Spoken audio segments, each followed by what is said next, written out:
بيكسل الجديد انكشف وانحرق كرته بالإضافة إلى وجود كاميرتين أماميات. وأيضا نتكلم على فضيحة هواوي وقلة الثقة اللي موجودة عند شركة هواوي، بالإضافة إلى شركة آبل عندها آيفون جديد قريبا جدا صار الإطلاق، وآيباد انكشف من الكفر حقه. السلام عليكم ورحمة الله وبركاته، أخوكم فيصل السيف، وكل عام وأنتم بخير وصحة وسلامة يا رب العالمين، وتقبل الله منا ومنكم. كان أسبوع جدا جميل، في أشياء جدا رهيبة تم الإعلان عنها من مختلف الشركات، فيمكن حنركز كثير على أخبار التقنية، شيء بسيط علوم في هذه الحلقة. نبدأها أول شيء بالتأكيد مع Oppo Find X. كثير من الشباب يسألوا أنه متى الجهاز هذا بيطرح بشكل رسمي في المملكة العربية السعودية والشرق الأوسط. الطرح حق الجهاز حيكون قريب جدا، أقرب مما تتوقعوا.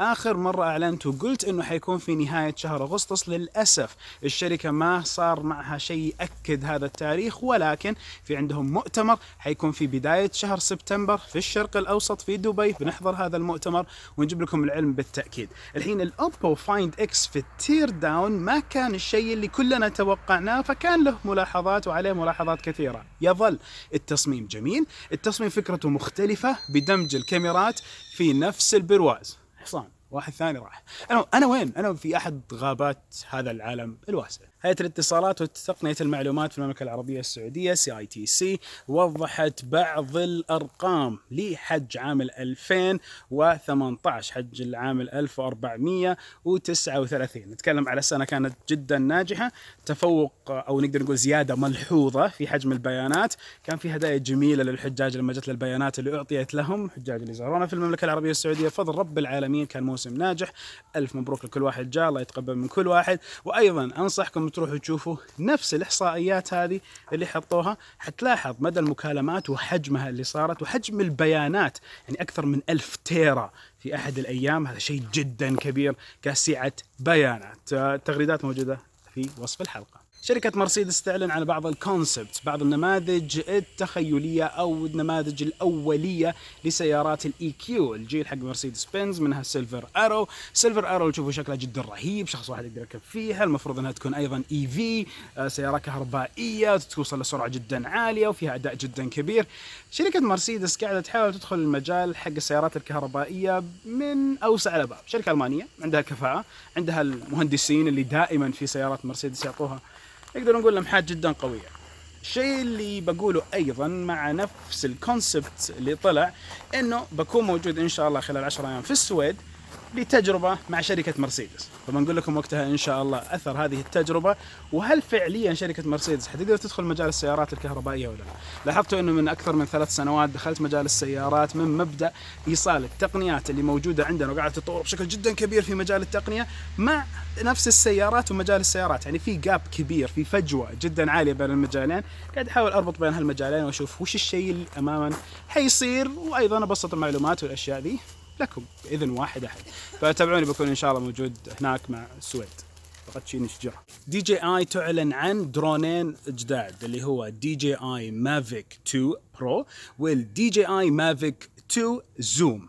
الاثنين هذول أكثر ملاحظة أو أكثر شيء حتلاحظوا فيهم هو الكاميرات اللي جدا قوية، تشابه الكاميرات اللي موجودة في الدي اس ال ارات. يعني الدي اس ال ار مركب على أجنحة ومضبط حسب تجارب بعض الناس أو التجربة الأولية في الناس اللي حضروا المؤتمر. هل DJI بتتفوق في هذا الدرون؟ نعم، بالتصوير والأشياء اللي سوته نفس الدرون الأول النجاح كان شيء جدا جميل، فأكيد الدرون الجديد بيعطينا كفاءة جدا عالية. ولكن يظل في منطقتنا احنا نحتاج نعرف القوانين والمعلومات حق تطوير الدرونات، فبالتالي من يوم ما تصير هذه الأشياء قانونية والتراخيص معروفة وطريقة التراخيص واضحة، إذا ساعتها هنقدر نعرف فعليا حماسنا كيف لازم يكون لما يطلع درون جديد أو يعلن درون جديد من شركة DJI وغيرها من الشركات.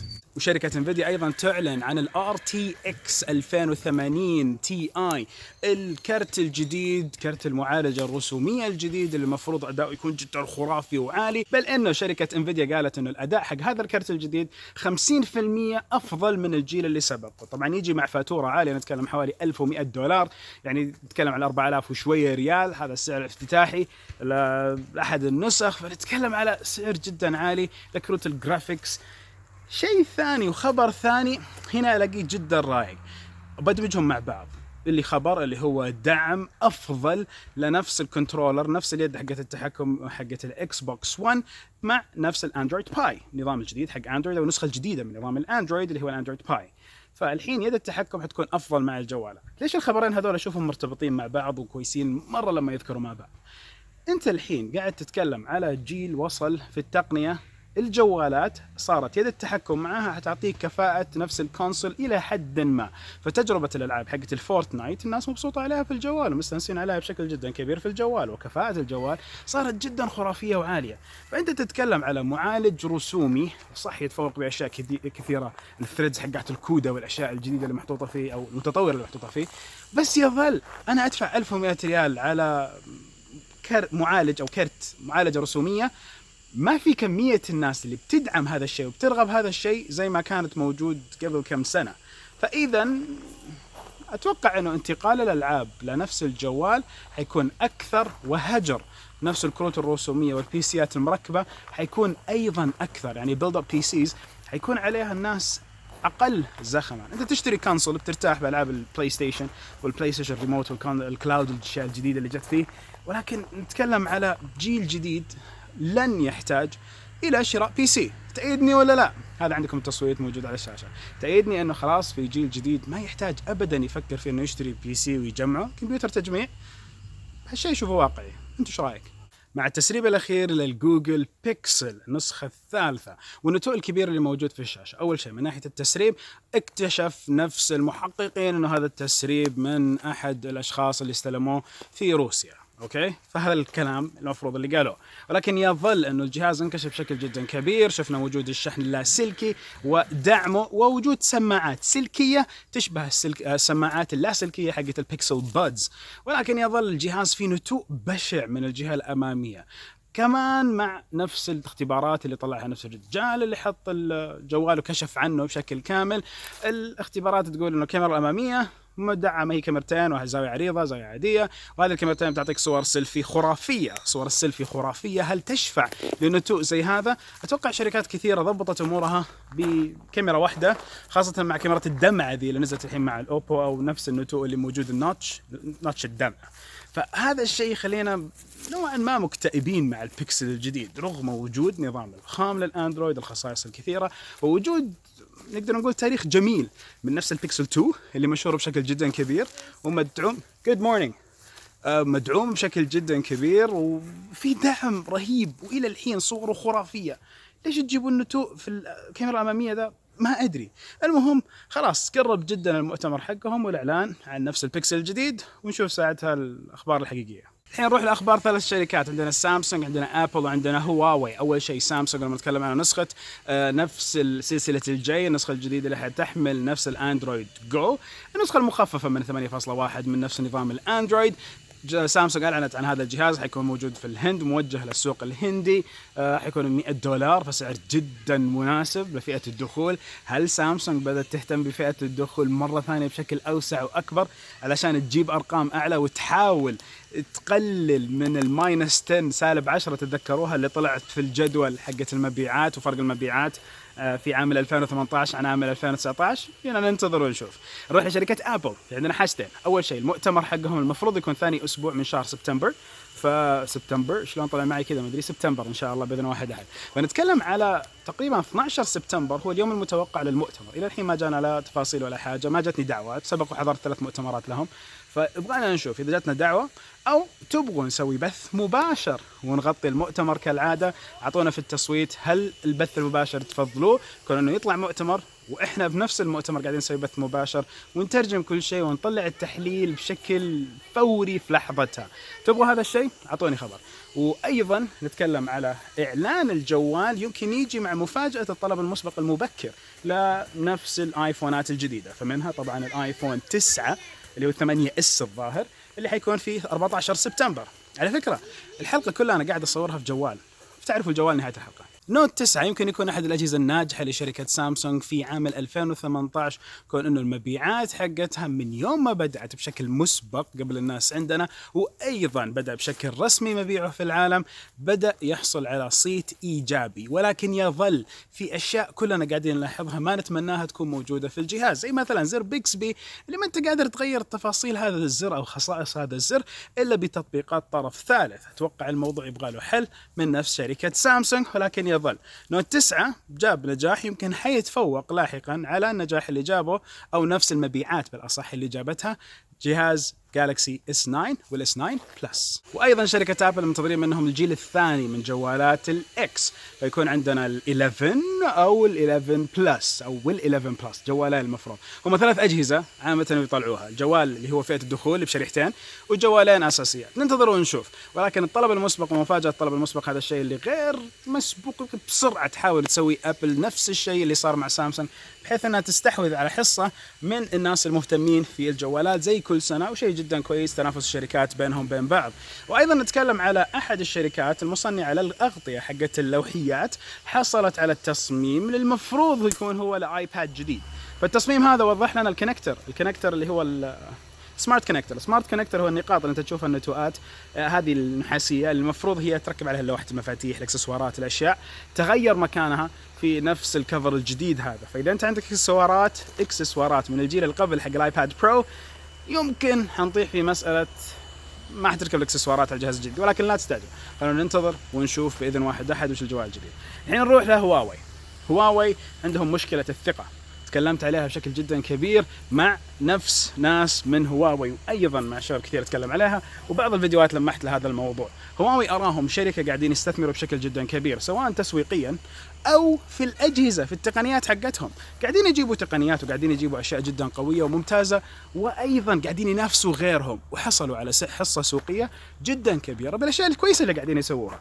ما تقدر تفرض المستخدمين على منتج غير حسن، غير جيد، ما هو ممتاز في الفترة والجيل هذا اللي احنا وصلنا له. فهواوي إلى الحين متخيلة نفسها لازم تلف وتدور وتخدع الناس أو تحاول تضبط أمورها. يعني رسالة إلى هواوي، ترى جوالكم النوفا جيد على فئة الدخول، جيد جدا أيضا، وفي ميزات كويسة. انت تروح تسوي لنا الحركة حقت الدعاية ذي وكاميرا DSLR احترافية عشان تاخذ اللقطة. لو كنت صادق مع الناس حتلاقي انه زخم الايجابيه اكثر، ومو اول مره تصير مع هواوي، واجهزه هواوي قاعدين نتحداها وسوينا لها مجموعه مقارنات، فالناس المفروض عرفت بشكل واقعي وحقيقي جوده هذه الجوالات. واشوف انه النوفا بحد ذاتها يبغى لها سلسله توضيح او سلسله توضح كم نوفا في النوفا 3i 3e، في النوفا بس 3، في اشياء زي كذا لايت حتى الظاهر شيء. المهم النوفا يبغى لها سلسله، ما ادري تأيدوني ولا لا، خلينا نحط تصويت هنا. ولكن يظل شركة هواوي عندها مشكلة الثقة. لما يجي مؤتمر لنفس شركة هواوي ونحضر المؤتمر نلاقي يقارنوا نفسهم كثير بأبل وسامسونج في المؤتمر، فما عندهم الثقة الضخمة اللي مرة مرتين يجيبوا المنافسين، لا، كثير في المؤتمر يذكر منافسينهم. هذا الشيء غلط. مشكلة الثقة هي اللي قاعدة توصلكم لمراحل زي مرحلة الصورة، الخدعة هذه أو الكذبة اللي وصلت للناس، دعاية كذبة بشكل جدا مخزي، مو أول مرة. يعني المفروض كاميراتكم وصلت لمرحلة جدا كويسة. في فيديو ممتاز لستوركس أحمد بوريكي، بحط لكم رابط هذا الفيديو، تكلم عن فضيحة هواوي واختبر الكاميرا فعليا، وقال ما أدري ليش أصلا اضطروا يسووا حركة زي ذي. الكاميرات في الجوالات عامة، في الجوالات البريميوم، بدأت توصل لمرحلة جدا ممتازة. في شركات قدرت تتفوق في هذه الكاميرات، يعني مثلا عندكم شركات عانت شوي ولكن برضو قدرت تجيب شيء كويس اللي هم ال HTC. وعلى فكرة عندهم HTC U12 لايف نهاية شهر سبتمبر، أوغست 30 أوغست مؤتمر جاي. أرجع للسالفة، فالكاميرات في الجوالات وصلت إلى مرحلة نضوج جدا عالية. حاليا أنا قاعد أصور جوال النوت 9 كاميرا أمامية مو الكاميرا الخلفية. كل الحلقة هذه بشيء الكويس في الصور، الشيء السيء في الصور.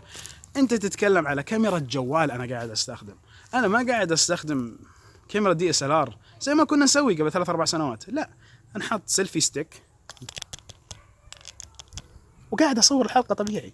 فاذا كاميرات الجوال قاعده تنضج، وانتم يا شركه هواوي نرجع لكم قاعدين تطوروا في منظومه الجوالات، واتحدتوا مع لايكا واتحدتوا مع اكثر من شركه المانيه سواء للتصميم او للاسم او للترويج وللتسويق. الفكره قدرتوا توصلوا لمنتج كويس وناضج، الناس مبسوطه بالبي 20 برو وقاعد يبيع بشكل جدا كويس. فليش مو عاجبكم انتم؟ ليش مو عاجبكم جوالاتكم؟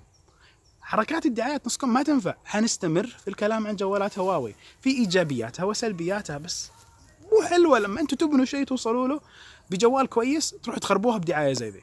ايش رايكم؟ تأيدوني ولا لا؟ نهايه الفيديو كل فيديو موجود، برجع اقول لكم في احد الغابات، في صور كثيره بتشوفوها كلها مصوره في نفس النوت 9 قاعد يتمشى ونصور. سبحانك اللهم وبحمدك اشهد ان لا اله الا انت استغفرك واتوب اليك، واشوفكم على الخير. خلنا نسوي لك هنا بس هذا المكان اللي موجود فيه، في هناك احصنه واشياء وخرابيط، موجود فيه غابه، حتصور حلقه في غابه.